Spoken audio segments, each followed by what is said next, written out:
Friends Are Everywhere podcast, where me and my co-host have a frank and light-hearted discussion with some of the people who've become our friends during our travels over the years.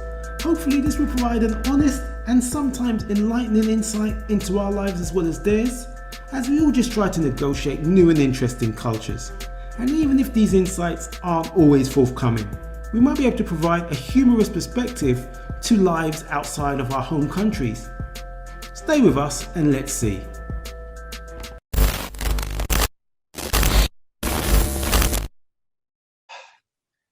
Are you sure you don't need to hand the hosting over to me?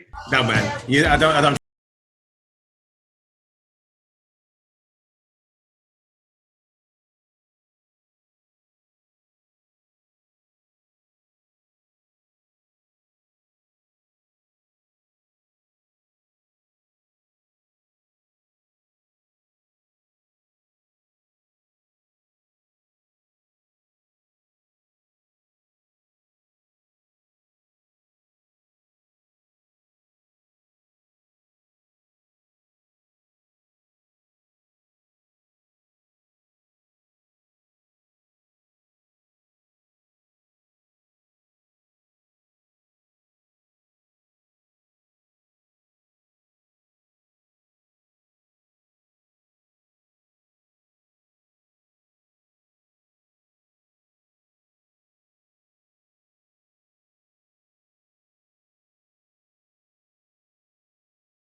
Anyway, welcome to the second episode of our podcast.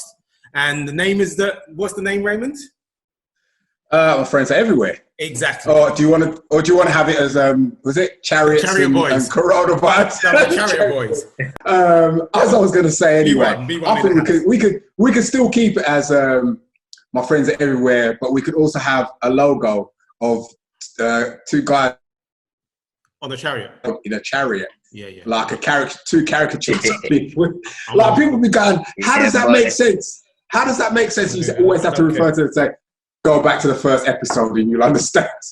I don't care. Like things don't always have to make sense. God damn it.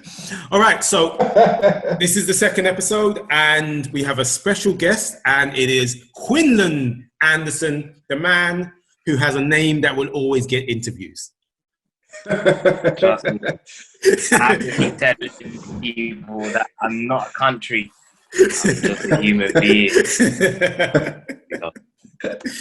So Quinlan, tell us a little bit about yourself. We've already done our intros. All right. You're the man. Yeah. Thanks a lot for having me here. I'm Quinlan. I'm a teacher here in China. Well, here in Hong Kong, from London.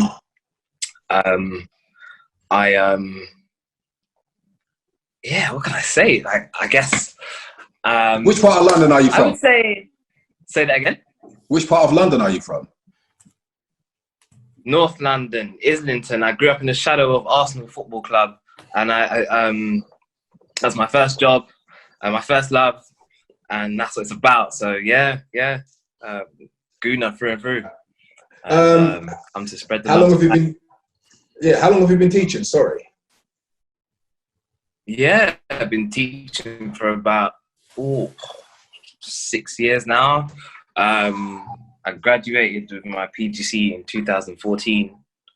So it's coming up to 6 years now. And it's just been a journey and a half. I've been in China for 2.5 years now, coming up to 3 years.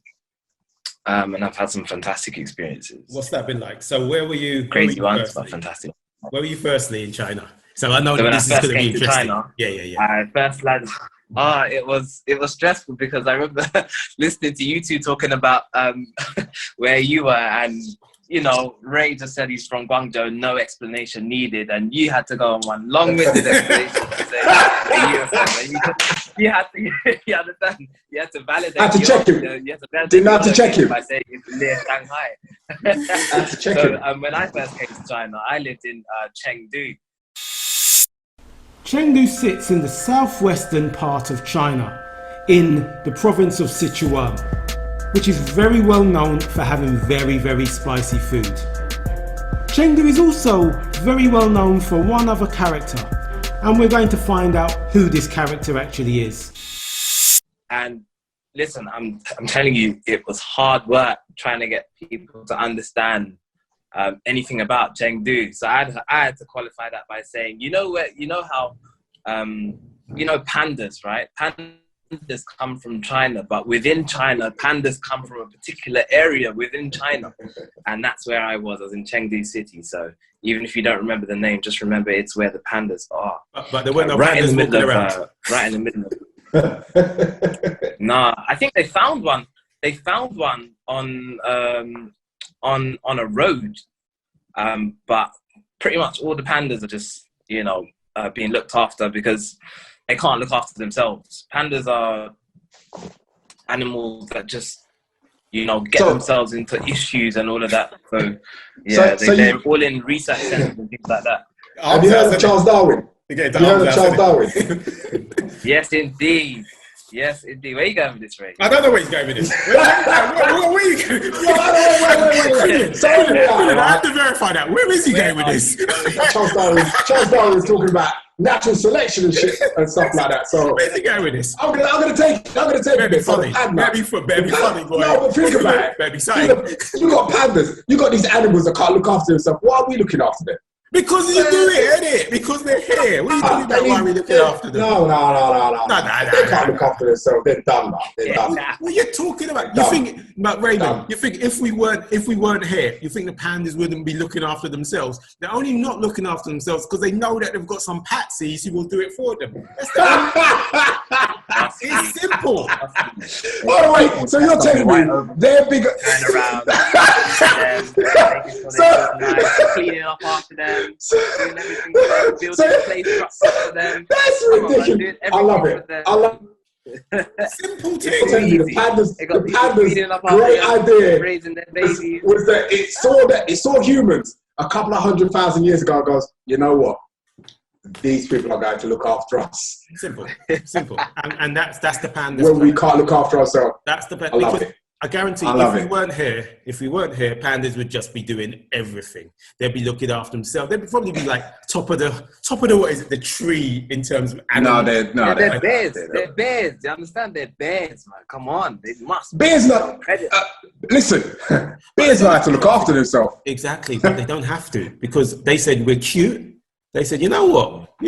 It's like, think about a woman. Think about like a really attractive girl. Think about a really attractive girl. You've noticed really attractive women have said, you know what? I think I'm stunning. I'm beautiful. I need a millionaire to look after me. Bam. Pandas. Kenny, boy. Exactly. We're taking this. Whoa. You went in there. Hey, man. Wow. That's a correlation.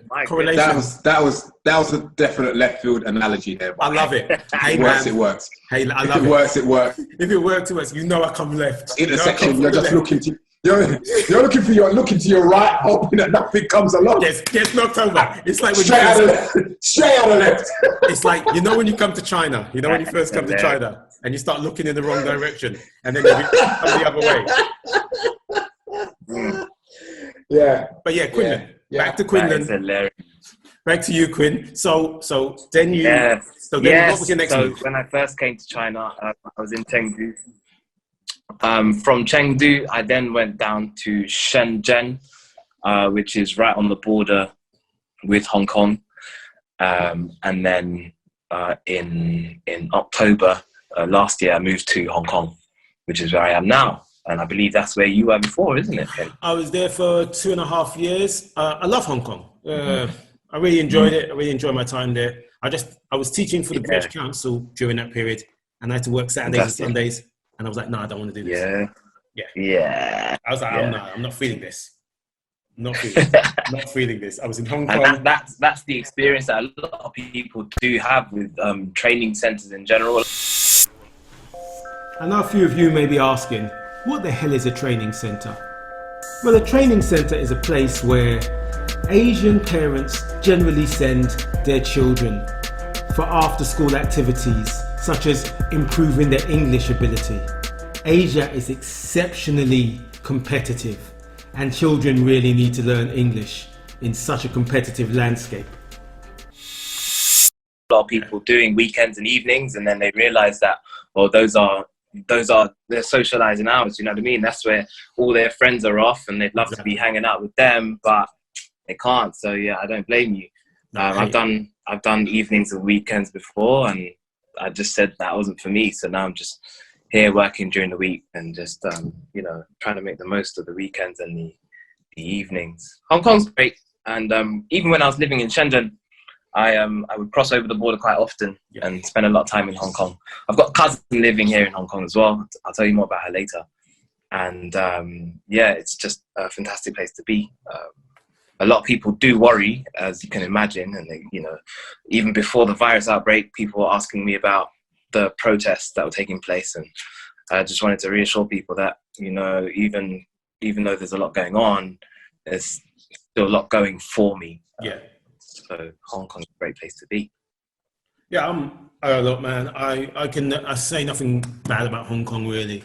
It has the sea, doesn't it? Has the sea if you want to. You can go for hikes. It's got the actual city. If you want to party, you can party your ass off if you feel like it. And if you want to just chill, you can chill as well. And it's expensive as well. Expensive. Where are you living? Where are you living in Hong Kong? that's the only issue. Do you know what I mean? That's the only issue. I've had to really fight to try and keep costs down. So I'm currently living quite close to the border with Shenzhen. So I'm living far, far north. I'm living in the northern district. Hong Kong is an island, and also not an island. I know, it's complicated. So there's Hong Kong Island, and also other islands off of Hong Kong Island itself. Then there's the new districts, which are attached to China. If your brain hasn't exploded by now, let's continue. Where rent is a bit lower and you get more space. I'm living in a village house, so I'm not living in a regular apartment. Where's that? A Hong Kong regular apartment is like a tiny apartment in anywhere else in China. So the northern district is right at the top, really close to the border with Shenzhen. And I live in a little village called Quinland. And it's a world away because it's it's not busy. It's a simpler, quieter life.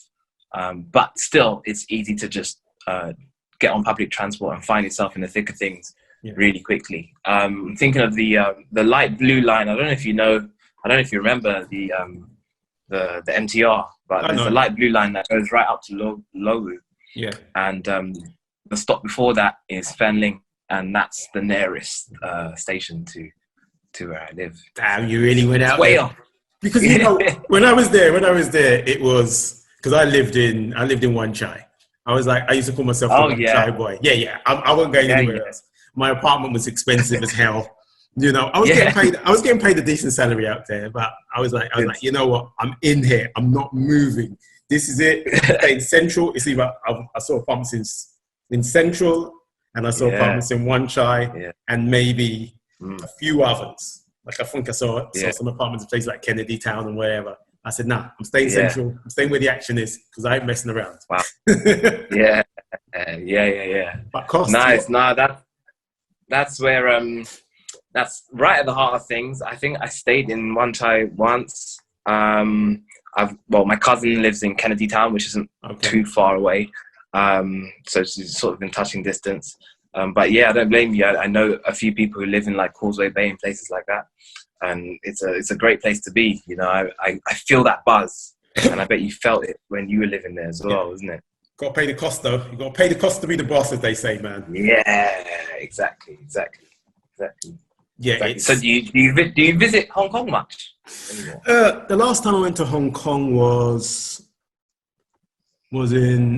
just over Chinese New Year, actually. Me and Ray were down there. Late Jan. Nice. Yeah. We were there during late Jan. When we went down, though, we were looking for face masks. Yeah. So we were there. So apart from that, so what's the difference then? So you were living in China, Chengdu, and now you're in Shenzhen, and now you're in Hong Kong. What's the big difference is money. The big main difference is money. I'm earning more here, but I'm also spending more. So I guess in real terms, it's quite similar, but the big difference is cost. I guess there are cultural differences as well. So, I mean, you will hear about language differences. You will hear about the fact that infrastructure just looks different. There's different currency and things like this. But I guess the big difference is cost, and you will feel it even if you're here as a tourist, even if you're here briefly. I felt it before I moved here, so I knew what I was getting myself into. I felt it when I was living in Shenzhen, and I crossed the border immediately. That's a jump. So let's talk about travel, for example. If I was in Shenzhen, I'm trying to get a taxi. Taxi would start from, say, 10 or 11 yuan, which is around about $12 to $13 Hong Kong dollars, okay?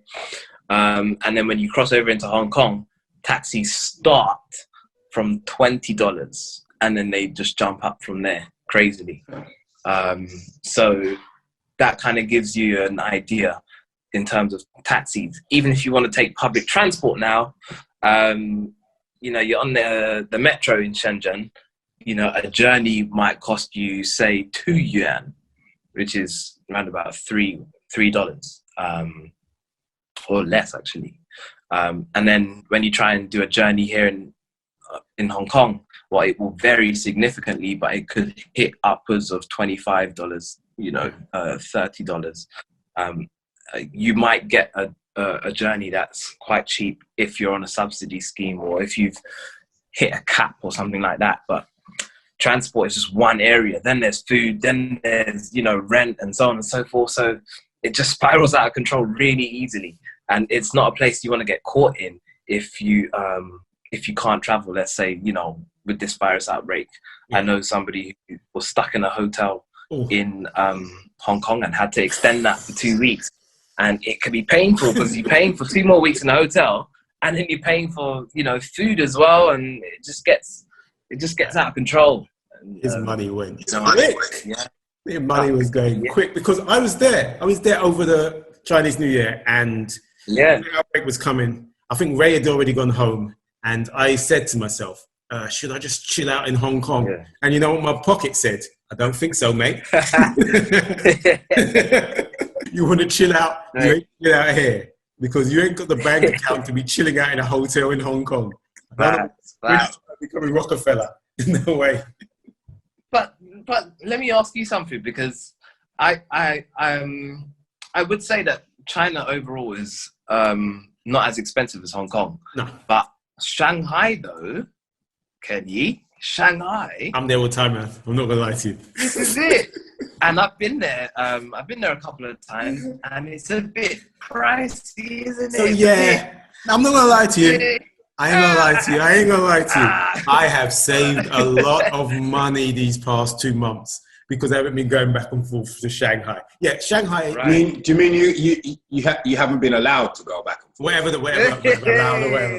Hey man, God damn let's not make it like it's your choice about this. My choice, man. I've been waiting. Your choice, boy. I've been holding it down for the people. Your choice. But yeah, so the equivalent is, it's very similar. Shanghai is very similar to the cost of Hong Kong. Taxis are a little bit cheaper though, I would say, in Shanghai, because you can use Didi and all of. Didi is the Chinese version of Uber. Actually, Uber used to be in China up until about 2016. Then mysteriously got kicked out, and Didi appeared. A very similar app to Uber. There are no intellectual property rights in China. That's all you need to know. So that actually works out. And if you in Shanghai, if you wanted to live in Shanghai and you didn't want to live in the center, like the French Concession or Jing'an or around these areas, and you go out a little bit, suddenly prices start dropping because it's more local. So it's just in those central areas where you will pay, and the bars and everything, the cost is, you're going to pay the money, you're going to pay. But I like Shanghai. It's similar to Hong Kong in a way, but I still prefer Hong Kong, definitely. And you made a good choice. Man. You made a good choice there, Quinlan. That's a nice. You got that open internet in Hong Kong. No VPN needed. So Quinlan, Yeah, just a quick sort of like question on your journey to Hong Kong, because as you said, you were living in Shenzhen. Ducked out, didn't it? Ducked out China. Yeah. So what was? Give a chance. So how did you navigate your way to Hong Kong? What was your journey itself? Talking about you like you're some immigrant boy. Do you know what I mean? My goodness. Oh dear, nah, but I think I got lucky, to be honest. You got on a boat or something. I'm making myself sound like an immigrant as well at the same time. You know what I mean? But I think I got lucky. You know what I mean? I just scraped in, you know, just hid at the bottom of the boat and just ran out when it landed. And claimed the asylum, innit? Hey, man. Asylum, I got my British passport. I got my British passport. I personally think he held onto the underside of a lorry from Shenzhen into Hong Kong. Well, there was no boat involved. That's how you're supposed to do it, isn't it? That's how you're supposed to do it. Nah, man. Listen, it was a struggle, though. It was definitely a struggle. And it's crazy because, yes, like you mentioned, having a British passport is supposed to help you. But the reality is I did not find it easy, and I still don't feel as if I'm here. I'm still searching for better opportunities. I ended up taking an opportunity that wasn't as good as I was hoping for. I was really hoping to work in an international school. Right now, what I'm doing is not exactly that. But what happened was I was searching for lots of different opportunities, and I was contacted. Well, I expressed my interest. I signed up for an agency, or a website rather, that had lots of different adverts. And then I was contacted by somebody saying that they'd seen my profile and they thought that I'd be good for a position going into different schools and teaching kids in the arts. So looking at music and drama. So I said, okay, cool, I'll check it out. And I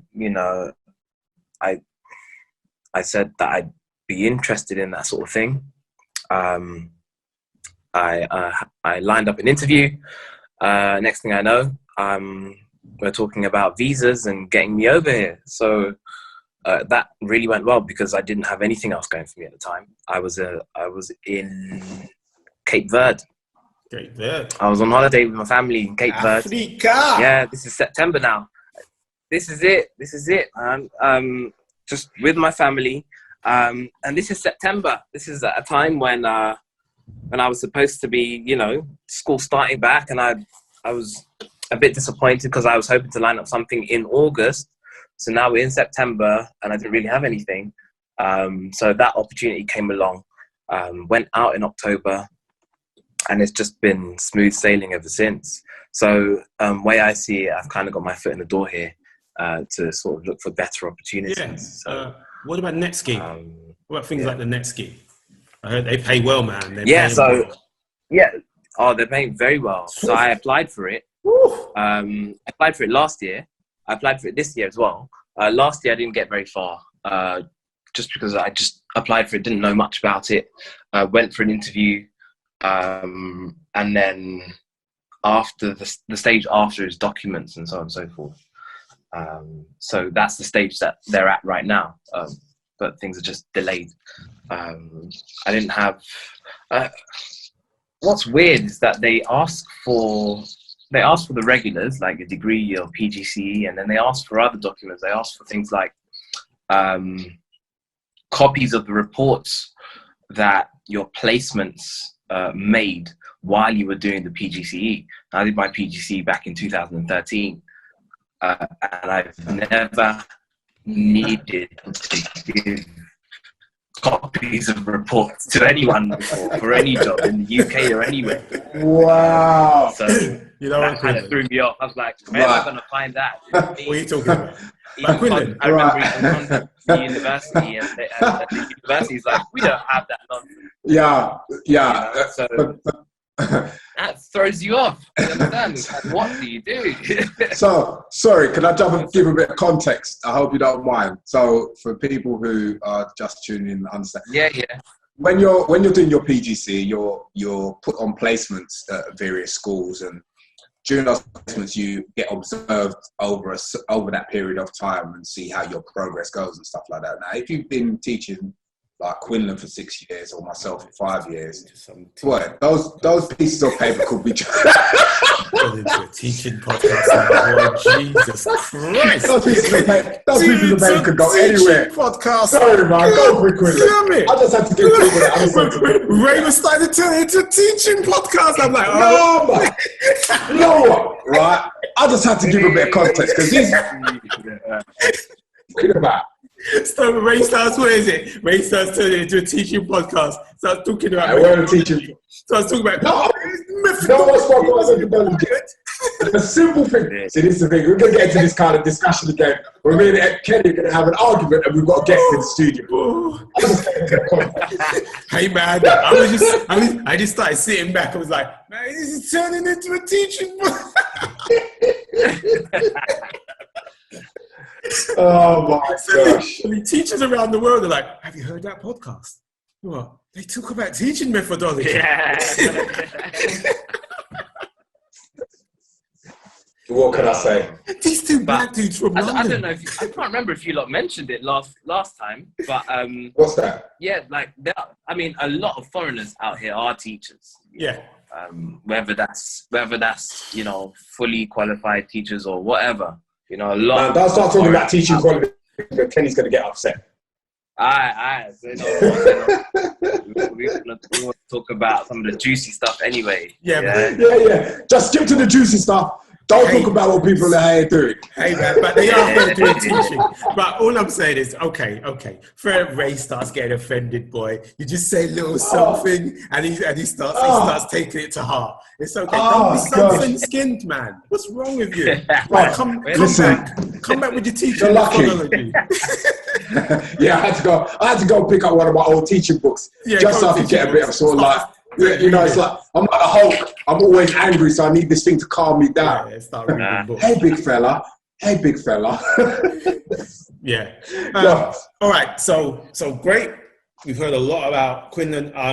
It's really interesting what you're doing, and invariably, there's going to be you've got a lot more of your journey to follow as well. It's going to be great. Yeah. So let's talk about what's been happening this week. So my week has been kind of quiet. What about yours, Quinn? What's been going on this week for you? Well, I mean, it's been Easter week, so no teaching at all. So it's just been about me being in touch with family and hearing about their struggles to find toilet paper and pasta, telling them about how good everything is over here. That's what it is, man. They don't have toilet paper. They can't wipe their bottoms out there. Just use a shower, man. Them, Shower. It's like when you watch TV and you see one of them adverts, it's like, please give £2 a month so we can help so-and-so find so-and-so. Man, I feel for them. I'm like, do you guys need me to just send over some masks or something? But they don't even wear masks out there. So. They're all good. Yeah. Toilet paper. You know what I'm saying? I'm like, okay, good for you. Because my mum was talking about it. She's it's like, I went, and there was no toilet paper. I said, Mum, just go in the shower. That's disgusting. What are you talking about? Clean it that way anyway. Don't worry about it. What about you, Ray? What's going on this week for you? For me, boy, to be honest with you, over here in Guangzhou has been really interesting. Yeah. So I know Quinlan's heard about it as well. So over here in Guangzhou now, a lot of people who have citizenship or passports from the African continent. Guangzhou has a significant number of people from the African continent living within its region. Mostly people came to Guangzhou in the past from West Africa in order to trade and do business, and some of them have actually stayed. And when we say significant, we have to put that into the context of China. Are having one of two things done to them. one of the things that they're having done to them is they're either being placed into enforced quarantine and told that they cannot leave their place of residence for 14 days. The other thing that's been happening to people with African passports is that they are being forcefully evicted from communities where they've set up businesses or they live or have been working for the past few years, and they've just been tossed out onto the street. And they are literally homeless. I'm not just saying it's only sort of like Africans, foreigners in general, but they are the ones who are bearing the brunt. They are being forcefully evicted from places that they have possibly lived for a long time. Yeah, it's real. It's real. And I've been seeing videos of, groups of Africans on the streets being mildly pursued by police officers saying you can't congregate, you have to keep it moving. At the same time, there are lots of people who haven't been evicted who are trying to support and trying to provide supplies and blankets and food and so on and so forth to the people on the streets. And these operations are being, pressured by the police. And then I'm seeing videos of a representative from Nigeria stepping in and saying you can't take the passports of Nigerian nationals. They don't belong to you. They belong to Nigeria. You can't take them. I've got to say, provide explanations and explain. I have to say, so far of a lot of African countries, Nigeria has stepped up, Kenya has stepped up. It's got to step in. It's just a wholly weird situation at the moment. I myself have been pretty fortunate. Yeah, British passport, isn't it? British passport saving razor. For real. So listen, I've had phone calls. I've had my phone calls where they're trying to. Are you British? Like, yeah, I'm British. UK? Yes, the UK. That's England, right? Like, yes. It's like, because obviously you see the space, right? Yeah, they see the space and straight away they're like, woo. They can't understand, right? But they don't understand. They can't, no, because they haven't. Yeah, they haven't got the concept of it, and basically, it's so. This is the thing: is that a couple of my friends who are under enforced quarantine, they don't look like me because they're Asian South African. But the thing that hasn't worked for them is the passport. Passport. So you're going to say thank you. What is it? You're going to say like God Save the Queen, man. You're going to sing it. You're going to sing it now. You're going to sing that. I'm going to sing it. Sing it. Sing it, man. What is going on? What is going on? Whoa. All praise, praise the British passport. So it also, yeah. Well, I told you, like every time you're at that intersection, and you sort of like looking right, it's from the left it gets you. I told you, it's not the e-bikes. It's those quiet e-bikes that get you, man. You know. You remember quiet e-bikes. So wipe you out on the other side. Yeah. So it's been a strange week in the part of China that I live at the moment, and there's just been a lot going on. I'd love to say something funny about it, but I can't. It's that deep. I mean, the honest truth, the only funny thing I could say is like that fucking red passport that I'm holding on to right now is like at the moment it's holding off. It's like it's a barrier on my door at the moment, for real. Yeah, I get that, but invariably the Chinese just don't know. And I was thinking about that. Crazy, man. I was thinking that, chances are someone's seen you passing through the lobby or in the lift going up, and then they're gonna report you and said, African. I'm sure he's African. I mean, I guess in general, Chinese people kind of just about got their heads around the fact that, black people are not just from Africa. Some of them might be from America as well. But then when you turn around and say, I'm from the UK, that's a step beyond, you understand? So they're still realizing that, the world isn't like what you see in China, where 95% of Chinese people look the same. It's different. Look, man, I'm from I have a little joke, and generally, like, I'll meet someone, like a Chinese person, and they'll say, "So where are you from?" It's always the question, isn't it? And I'll say, I'm from the UK," and they'll always be, "Oh, okay." So where you really from? And it would always be. Don't pretend you don't even get that in the UK as well. No, but remember that. But remember that used to happen in the UK. That used to happen in the UK. I know, of course. But my next thing is always like, okay, I'm from Wakanda. They're like, yes, I knew it.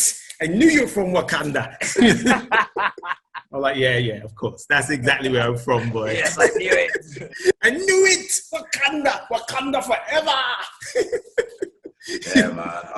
I don't have those friendly conversations down there. I know you don't, but that's just the way it is. Some people are more comfortable than others.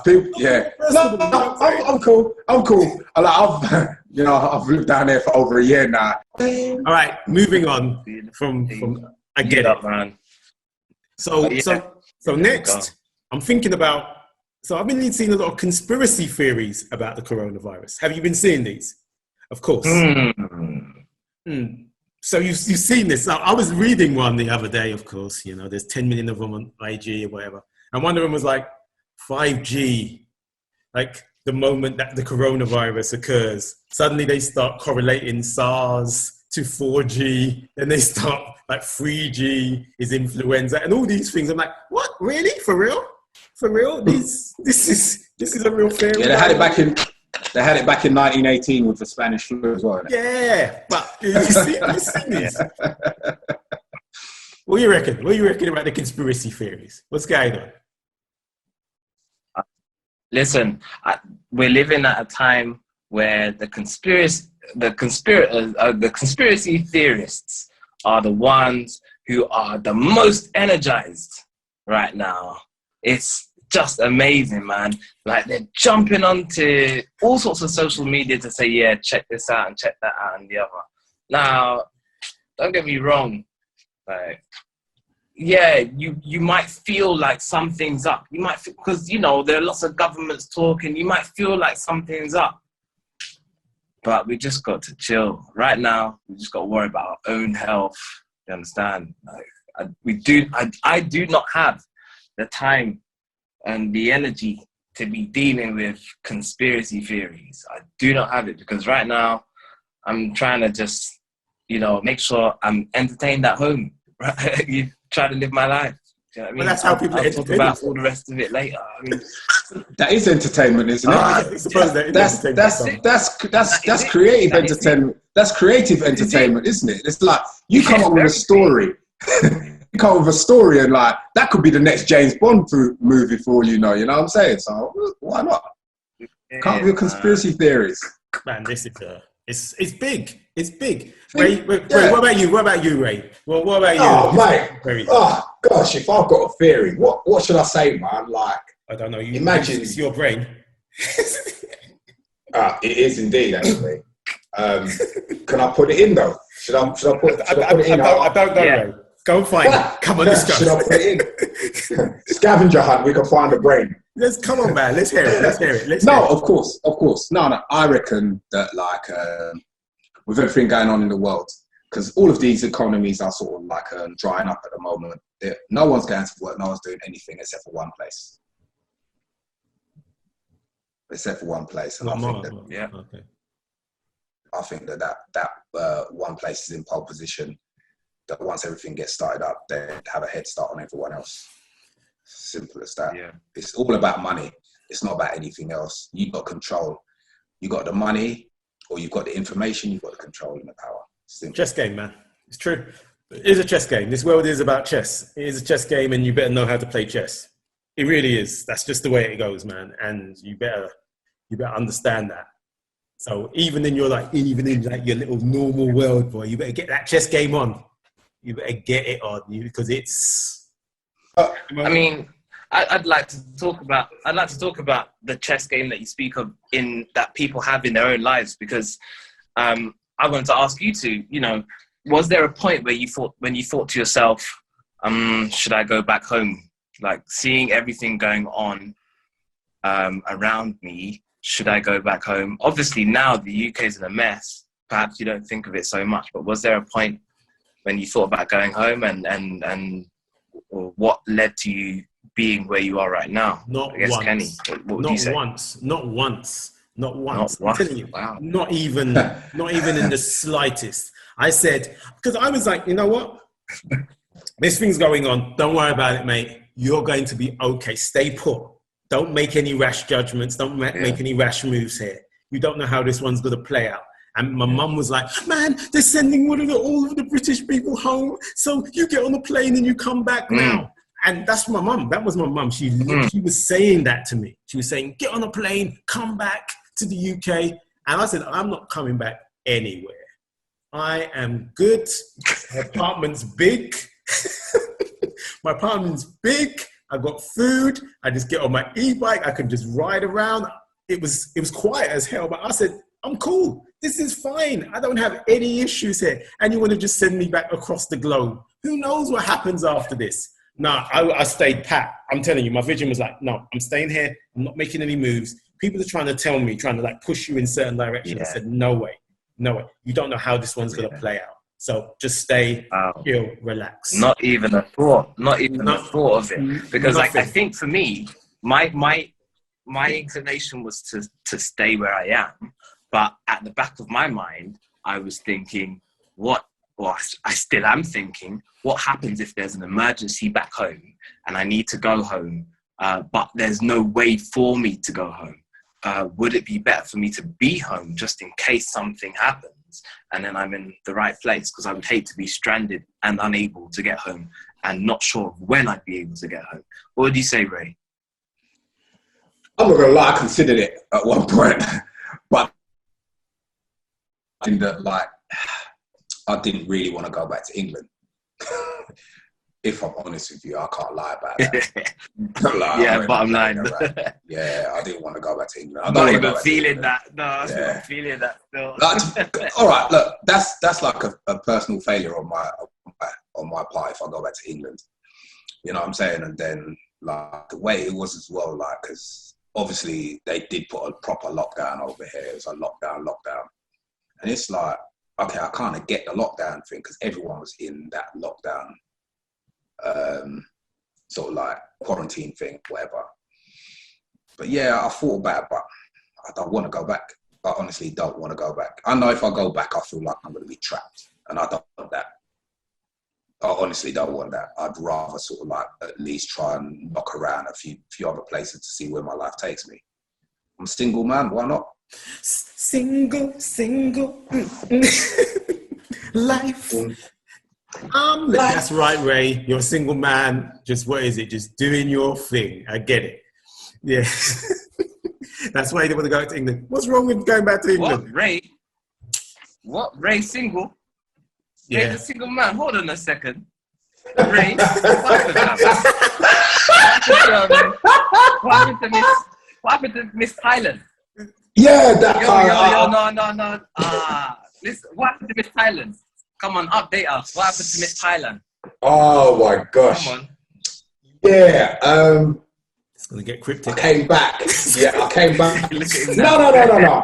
So the long and short of that is I came back and I just decided it wasn't going to work. And it wasn't going to work. So it had to be the end of that, didn't it? Really? Let's be honest. It had to be the end of that. And there's no way I could get over there now anyway. So that don't even make no sense. Yeah. It's true. Yeah, that's it. So now we all just need to find wives in our in our local communities now, boy. I'm going around knocking on doors. So Kenny, what's happened for you in Suzhou then? And it's dead. Wait. I've got a question. Shanghai was my breadbasket. If we were all to find, I've got a question. If we were all to find wives in our local communities on a scale of dark to dim, how bright is your future right now? Mate, I'm living in a black hole, right? It's a singularity. Like, in case you don't know about the physics of things, like light doesn't escape from a black hole. It gets sucked in. Yeah. Once it hits that event horizon, it's in. It don't come back out again. So that's me. That's me. Find something. 100. Let me say. I'd be able to find something. I just don't know if it would have staying power. That's all I can say. All I can say. I'm not gonna lie. I'm looking for a wife, blood. I'm looking for a wife. Me too. I'm looking for a wife as well. No. I'm not having that. I won't have you saying that. I'm looking for a wife. I keep on telling him. Like, man, I'm out there. I'm out there. I'm just looking for the right person. It's just that everyone's wrong. That's all. Sometimes, when you look at this. I love the way you're kissing all of those frogs on the toadstools there, man. That's cool. Just knocking on. I'm just knocking on doors. Just knocking on doors in my community, boy. Just knocking on. Are you calling up to Rapunzel in her tower all the time? Hey, man. Every time she lets down her hair, you're just like, that's the wrong hair, man. What could you do? But what about you, Quinn? What's going on? Hong Kong's got more opportunities, though.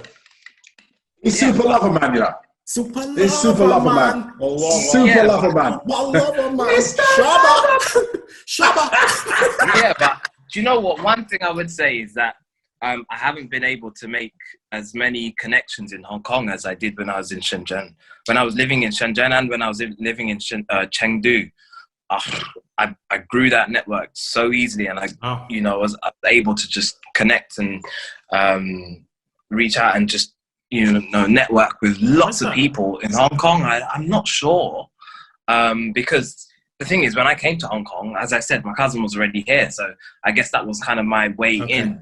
I started meeting people through her, and but it hasn't been as easy to network. I guess the expat community is just it's just a given. It's not like I don't see another foreigner and think, oh, we need to stick together or anything like that. So it's just been a different vibe altogether. My cousin's been here for 7 years now. She's basically a permanent resident, and she's been saying to me the same thing. It's been kind of difficult for her to connect and to find somebody to say. I mean, so yeah, we got the things like Tinder, for example. I don't really use it. I've tried it out, but it's just a mess. I mean, it's a mess. It's messy. I'm not gonna lie to you. That's messy in Hong Kong. You ever tried Tinder in Guangzhou? It's messy. It's messy over there because I think I was in Hong Kong at the beginning of the Tinder revolution. So maybe I was like riding the wave. I rode that Tinder wave in Hong Kong. So like there just seemed like the Beach Boys song was just playing in the background, boy. Good vibrations. But now it was getting messy towards the end as well when I was leaving, when I was about to leave. Now it must be insane. Now I wouldn't touch that with a barge pole, man. But Ray, what do you use? Yeah. You were using what thing were you using? Tantan? Like Uber and Didi, China has a doppelganger for generally all of the Western apps that we use today. And Tantan is basically Tinder, but in China. And if you thought Tinder was messy, Tantan is excessively messy. Oh, man. Tantan. You know about Tantan, don't you? I don't know what he's doing. Tantan. Right, so Tantan's funny. Oh, all right, so for real? Tantan's funny, man. You get these matches, right? And first things first is like they're like you try to talk. Obviously, they're not talking English and shit like that, so you got to use a translator and whatever. So the other week I did get a match and I was like, so you get these mystery matches. I've got this mystery match. And like everything's going well. Yeah. So you can't see the person. Until you send a certain amount of text messages. So I was like, okay. So you're trying to hit this text message limit. So like, what does this person look like or whatever? Anyway, got to the limit, right? And obviously, when the pictures extra, because they you're from England, they're like, oh yeah, nice, blah blah blah blah blah. Once that picture comes up, boy, they're like,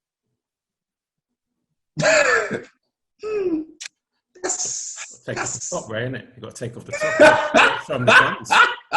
Show them the guns, Ray. That's all I'm saying. I don't know what you're talking about, man. Show them the guns. Nah, mate. The guns. You show them the guns. Show them the gun show, Ray. that shit don't wash in my part of China. Gun show, boy. Show them the gun. It don't wash in my part. As you guys haven't noticed as well, like, I'm darker than the two of you put together. What's that got to do with anything? What's that got to do with the guns? You know what I mean? That might be that works. That works. Very because yeah. Not down. No. I love the gang it up thing. Wherever. You know what I'm saying? This I wish you boys to come down there at one point. I'll clean up. I'll clean up with him. I'm clean up with him. You reckon? I reckon. How about you, Quinn? Quinn, you've been there once. I'm confident in myself. You've been there once. You clean What do you up? reckon, Quinn? What do you reckon? Confident. You went That's down what you have to have is confidence. I'm clean up. I don't care. I'm clean up. Sorry, say that again. They honestly don't like black people down there. I don't. Fine, I get it. But people, man. You know what I'm saying? There's always a way. They may not like. There may be like 10 people, like maybe even like 7 people may not like you. 3 people will. It's always the way, though, man. Because like, I found all 10 people don't like me down there. So I'm fucking around. All right, blood. Okay, good, man. That's not showing them the gun show, man. That's all I'm saying. Gun show. Get the gun show going on, Ray. Like, take it on the road. Ray. Even with guns out. Even with guns out. Yeah. Even with guns out, they're all right. We don't hear no sad stories. You know what I'm saying? Don't take me off my course of what I'm saying. That's what's going to be happening. We'll see in the summer. Don't take me off my course. We'll see it this summer, man. He'll get it. Don't watch that. Don't worry about Ray. He works it out. He works it out. So, next, future, what do you reckon is going to happen? What's your next plan? Yeah, I was saying to Ray the other day, like, we have to start broadening our horizons and just looking beyond China, because the reality is there are opportunities all over the world. And if you want to stay in Southeast Asia, there are lots of opportunities in Southeast Asia as well. I guess I'm looking at international schools in other countries. I'm looking at Singapore and other places as well. But for now, I'm trying to figure out when the next time I'm going to go home is, because usually I like to go home in the summer. I don't know if that's going to happen this summer. Do you understand? I'm not sure what things are going to be like in a few months' time. So I'm looking at spending my summer out here. But I do know that, you know, I want to continue to develop my career in this part of the world. I don't see the UK as being where I need to live anytime soon. All right. Yeah, it makes sense. And Raymond, I told you last week, Ray, what did I tell you? Get the brothers together. We need a revolution down there, man. It's going to be like Ray Shaka. Ray Shaka led us to, what is it? The promised land. I'm telling you, Ray. What do you reckon? What do you reckon? What is it? I'll send donations from Suzhou. You know what? You know what? In the fight, boy. You know what? In all honesty, right?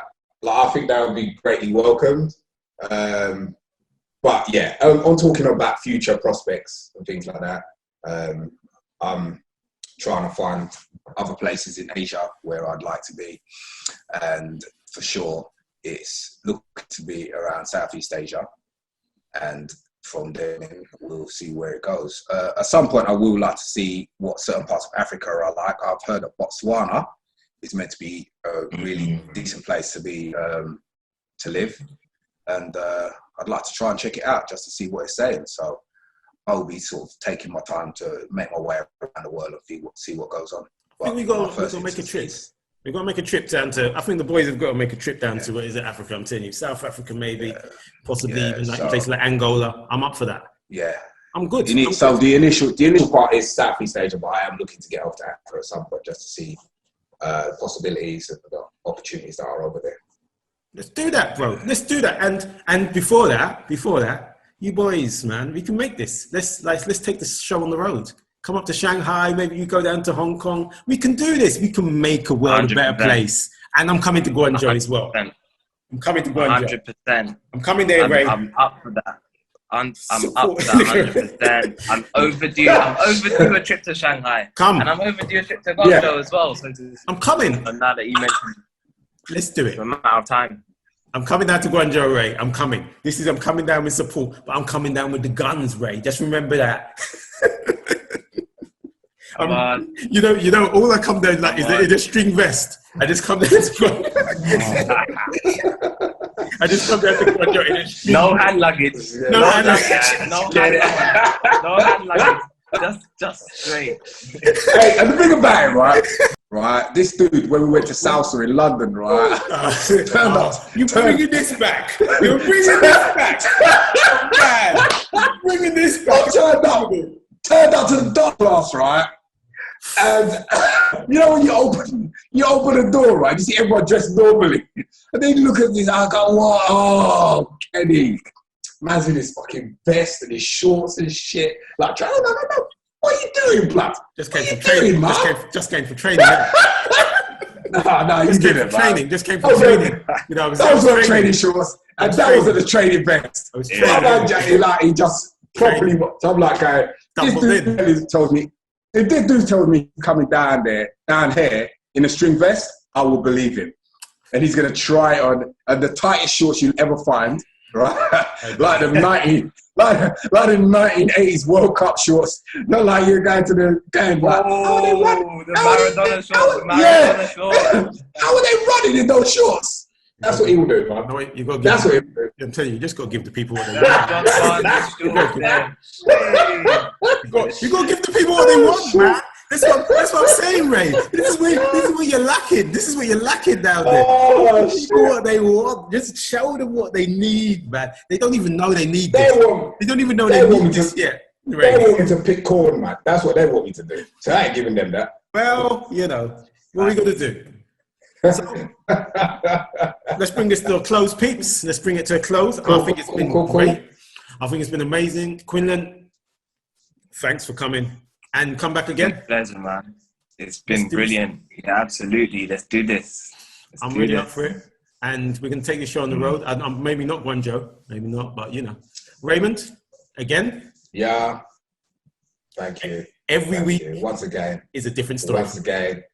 It's me on the couch, man. That's all I do. I'm on the couch. The couch. I leave it up to the proper host over here. Do the thing. I'll just sort of like jump in, you know, obviously with the facts and the figures.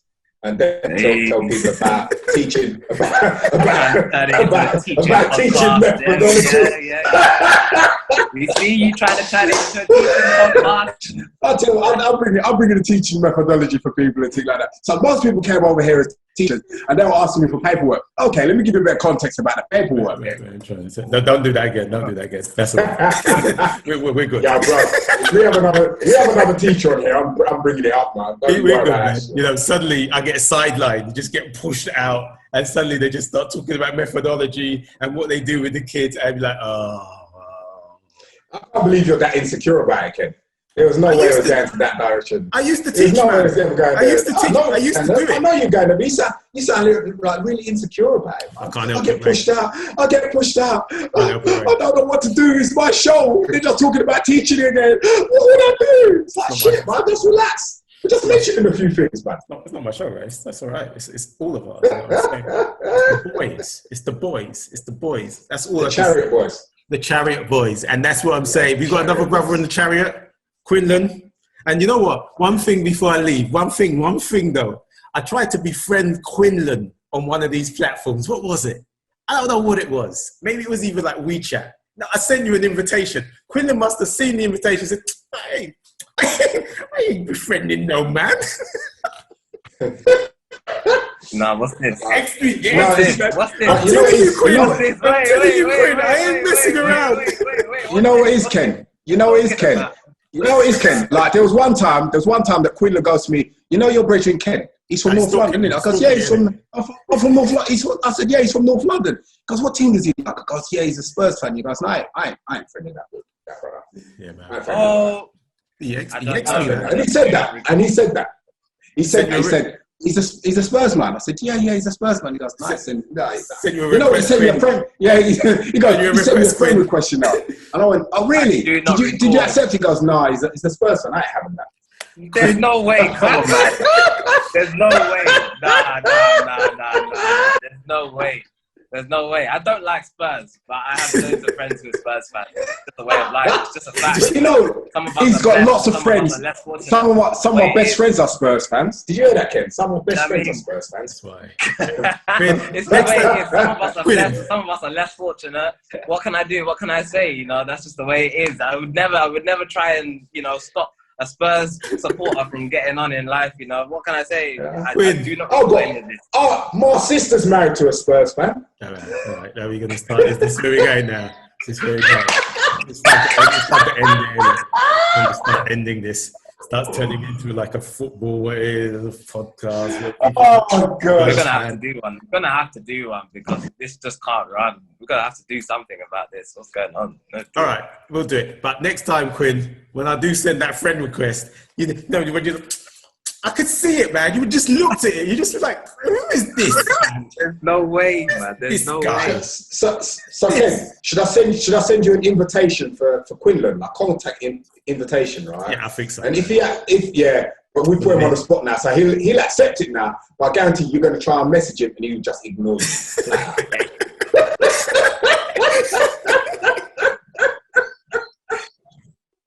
No comment, fam. All right, everyone. So from Quinlan ignoring my friend request to Raymond, to Raymond talking about teaching pedagogy. Teaching methodology. Yeah. On what is it on the cast? No, we ain't turning it into no teaching podcast, Ray. That's all I'm telling you. It's not happening. It's been great. All right, man. It's been phenomenal. Thank you, Quinlan. Thank you very much for coming on. My pleasure, Quinn. Thanks sharing your experiences. We do appreciate it. Thank you. And we got to meet in person, man. We got to hook up, all of us. We got to get together. Hong Kong is right. Oh yeah, because remember we were down in Hong Kong. We didn't get a chance to meet. Well, I met you. But when I was by the down time Kenny did come, yeah, he ducked me again, innit? Ducked me again. That was. I'm telling you. Hey! You see, I didn't even say that this time. I let that one go. Quinn. I've let that one go.